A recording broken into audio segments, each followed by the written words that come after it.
رسول اللہ صلی اللہ علیہ وآلہ وسلم نے فرمایا، اپنے بھائی کی مدد کرو، خواہ وہ ظالم ہو یا مظلوم۔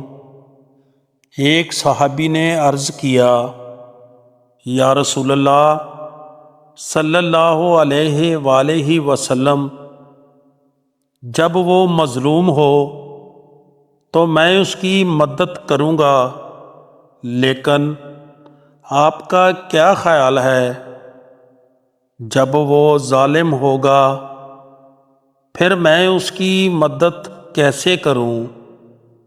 حضرت صلی اللہ علیہ وآلہ وسلم نے فرمایا کہ اس وقت تم اسے ظلم سے روکنا، کیونکہ یہی اس کی مدد ہے۔